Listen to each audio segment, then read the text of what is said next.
Respira hondo. Ahora imagina que ese aire solo te aporta un tercio del oxígeno. El pecho se te cierra, la cabeza te duele, cada paso te pesa como una carga. Hace un frío glacial, el viento aúlla, y a tu alrededor, muros de roca y de hielo se pierden entre nubes más altas que nada de lo que hayas visto jamás. Tu cuerpo grita que no tienes nada que hacer aquí, y sin embargo, hay gente que vive en este lugar. Estás en Nepal, en el Himalaya. Nepal es un país pequeño encajado entre dos gigantes, la India y China, y en ese espacio reducido guarda algo único en el mundo: 8 de las 10 cumbres más altas de la Tierra, entre ellas, la mayor de todas, el Everest. Pero estas montañas no estuvieron siempre ahí. Hace decenas de millones de años, donde hoy se levanta el Himalaya, había un océano. Después, la masa continental que hoy forma la India, empujada desde el sur, chocó contra Asia. Y no fue un choque como los demás. El impacto fue tan brutal que plegó la corteza terrestre hacia arriba, elevando el fondo marino hasta convertirlo en las montañas más altas del planeta. Lo más increíble es que esa colisión no ha terminado. La India sigue empujando unos centímetros cada año, y por eso el Himalaya sigue creciendo milímetro a milímetro. Todavía hoy estás contemplando una cordillera que aún se está formando. Bienvenido a Remote Planet. Si te gusta explorar los rincones más extraordinarios del planeta, suscríbete al canal y cuéntanos en los comentarios desde dónde nos acompañas. Cada punto del mapa cuenta para nosotros, porque eso es Nepal en el fondo. No es simplemente un país de montañas, es el resultado visible de una de las mayores fuerzas de la naturaleza, todavía en plena acción, y sobre esta tierra imposible, contra toda lógica, han florecido la vida, la fe y una de las culturas más fascinantes del mundo. Y allá arriba del todo, literalmente, se alza una montaña convertida en el mayor desafío y la mayor obsesión de la humanidad. El Everest roza los 9.000 metros sobre el nivel del mar. Su cima está tan alta que se sitúa casi a la altitud de vuelo de los aviones. Alcanzar la cumbre es quizá el mayor reto físico que existe en la Tierra. El viaje arranca en uno de los aeropuertos más peligrosos del mundo, en la localidad de Lukla, con una pista brevísima asomada a un precipicio. Desde allí hay que caminar durante días para llegar al campo base, al pie de la montaña. Y eso no es todo. Ahí es donde empieza la dificultad de verdad. Nadie sube la montaña de un tirón. El cuerpo necesita semanas para acostumbrarse a un aire cada vez más enrarecido, subiendo y bajando entre campamentos, dando tiempo a que la sangre se espese para retener más oxígeno. Muchos no lo consiguen. El mal de altura, con sus dolores de cabeza y sus mareos, te obliga a descender antes incluso de haber empezado de verdad. Para subir, hay que atravesar una cascada de hielo en movimiento, donde bloques del tamaño de edificios se desploman sin avisar, cruzando grietas sin fondo sobre escaleras frágiles. Hay que escalar paredes de hielo casi verticales, aguantar aludes y tormentas repentinas, y sobre todo, sobrevivir a la prueba más implacable, la falta de aire. Por encima de los 8.000 metros empieza lo que los alpinistas llaman la zona de la muerte. Allí el aire apenas contiene un tercio del oxígeno que hay a nivel del mar. El cuerpo empieza literalmente a morir. No puede descansar ni recuperarse, y cada minuto que pasas ahí arriba te consume. Nadie puede permanecer mucho tiempo a esa altitud y sobrevivir. Y esta montaña tiene un precio altísimo. Más de 300 personas han muerto intentando escalarla, y muchos de sus cuerpos siguen reposando en la zona de la muerte, porque los rescates son demasiado peligrosos. Con el tiempo, algunos se han convertido en referencias solemnes para los demás alpinistas. Este relato no pretende asustar, es un recordatorio de respeto. En el Everest, cada paso dado recuerda que existen lugares a los que el ser humano solo accede con el permiso de la montaña. Pero el Himalaya no es únicamente una cima que conquistar jugándose la vida. Es también un lugar para explorar, para vivir y para contemplar paso a paso. No hace falta escalar el Everest para descubrir el Himalaya. Una red de senderos legendarios lo rodea, y el más célebre de todos abraza a otro gigante, el Annapurna. El circuito del Annapurna es uno de los trekkings más bellos del mundo. En unos pocos días, quienes lo recorren atraviesan casi todos los climas del planeta en un solo viaje. Empieza en pleno bosque subtropical húmedo, entre arrozales de un verde intenso, asciende por bosques de rododendros, cruza valles de montaña y termina en un mundo helado de roca y nieve a más de 5.000 metros. Allá arriba están algunos de los lagos más altos del mundo, como el lago Tilicho, un espejo turquesa a casi 5.000 metros de altitud, de un azul tan intenso que parece imposible que exista a esa altura. El punto culminante es el paso de Thorongla, un collado helado y azotado por el viento, donde el aire es tan escaso que cada paso se convierte en una pequeña victoria. Lo asombroso es esa transición. En apenas unos días pasas del calor húmedo de las plataneras y las cascadas al frío seco de la alta montaña, donde solo crecen líquenes y la nieve nunca se derrite. Es como recorrer a pie el camino del Ecuador al polo, viendo cómo el bosque, los animales e incluso la ropa de la gente se transforman a medida que asciendes. Y esa es la otra cara del Himalaya. No se trata solo de conquistar una cumbre, sino de dejar que el paisaje te atraviese, de caminar días enteros al pie de montañas colosales, de cruzar aldeas donde la vida sigue un ritmo ancestral, hasta comprender, sin decir una palabra, lo pequeño que eres frente a todo esto. Porque en esos caminos entre aldeas descubres lo más increíble que hay, que allá arriba, donde a ti te cuesta respirar, vive gente desde hace siglos. En las montañas más altas de Nepal viven los Sherpas, un pueblo que hizo del Himalaya su patria hace generaciones y cuyo cuerpo se ha adaptado de forma asombrosa. Viven y trabajan con normalidad a altitudes donde un visitante apenas logra caminar. Su organismo aprovecha el poco oxígeno del aire mucho mejor que el nuestro. Por eso, son legendarios en el mundo del alpinismo. Son ellos quienes transportan el material, abren las rutas y guían a los escaladores hacia las cumbres más peligrosas. Sin los Sherpas, casi nadie llegaría a lo alto del Everest. Cuando el Everest se coronó por primera vez hace más de 70 años, uno de los 2 hombres que pisaron la cima era un Sherpa. Desde entonces, algunos de ellos han subido al Everest decenas de veces, un récord que ningún otro ser humano ha igualado jamás.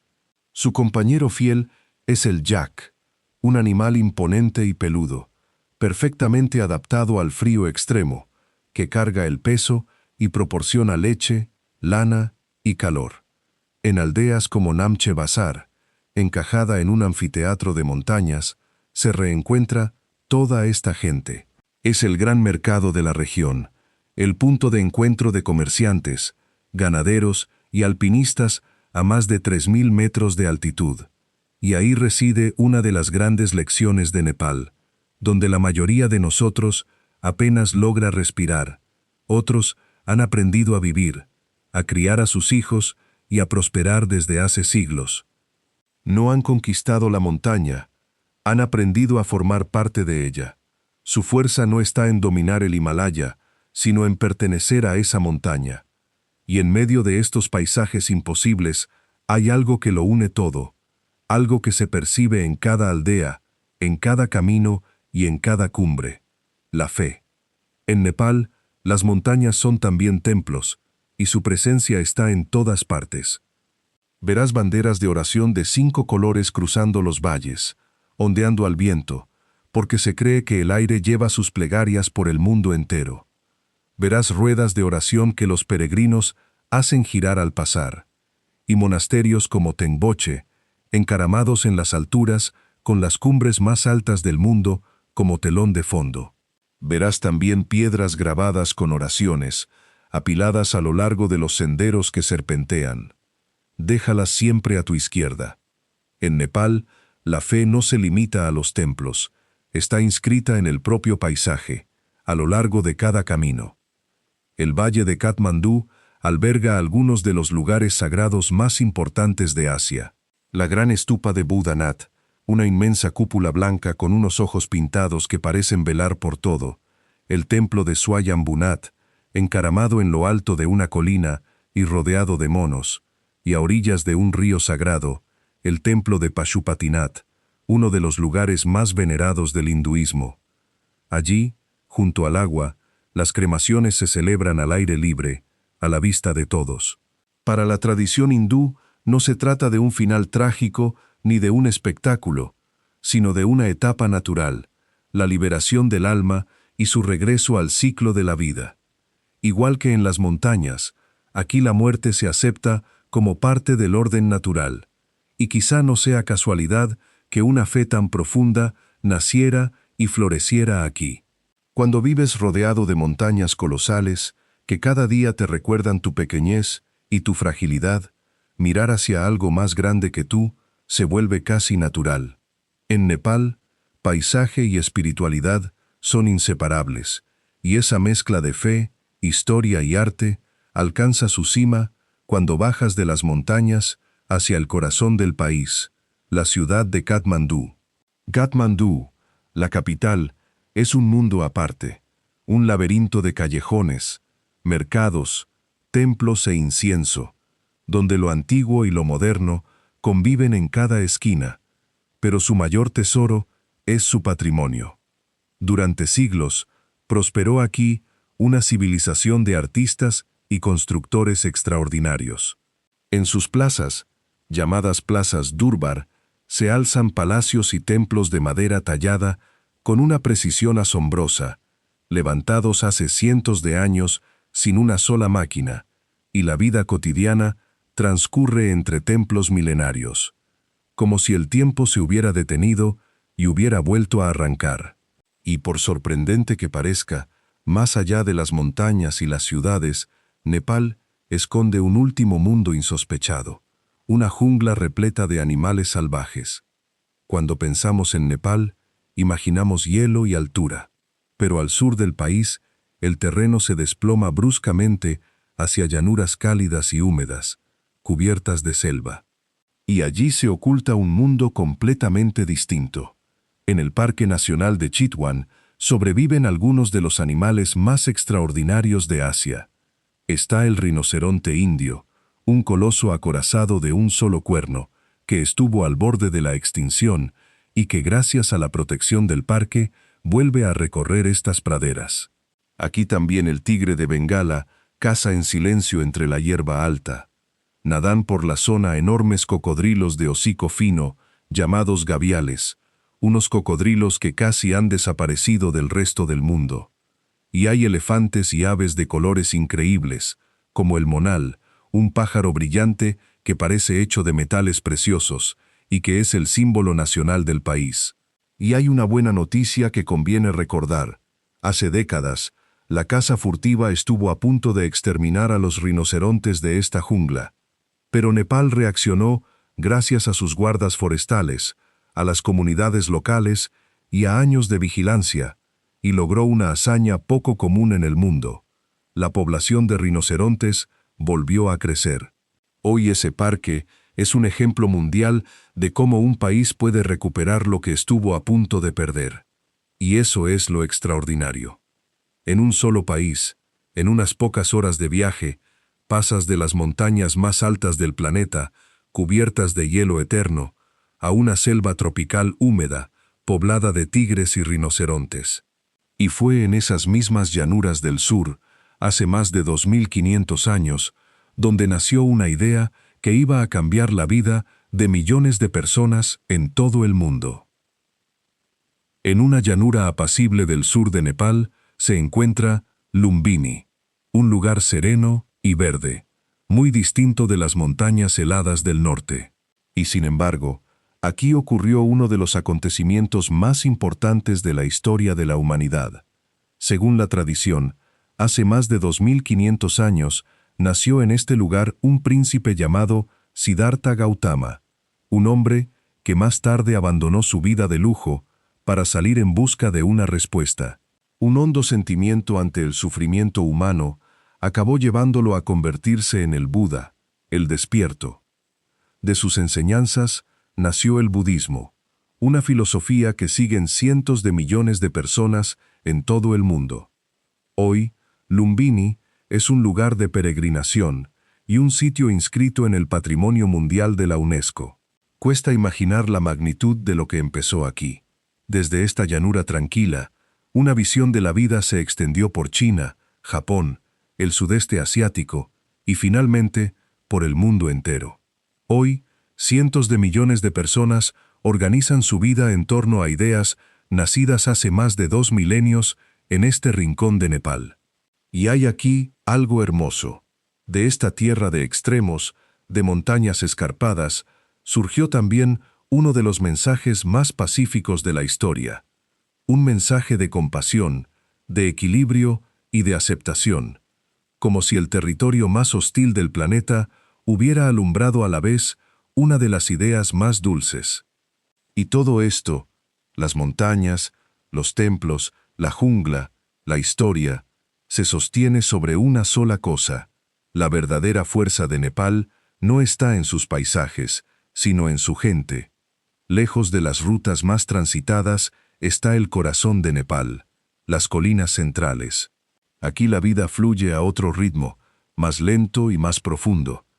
En las laderas escarpadas, los agricultores han esculpido la montaña en terrazas, peldaños verdes que trepan por las colinas y les permiten cultivar arroz y verduras donde no hay un solo pedazo de terreno llano.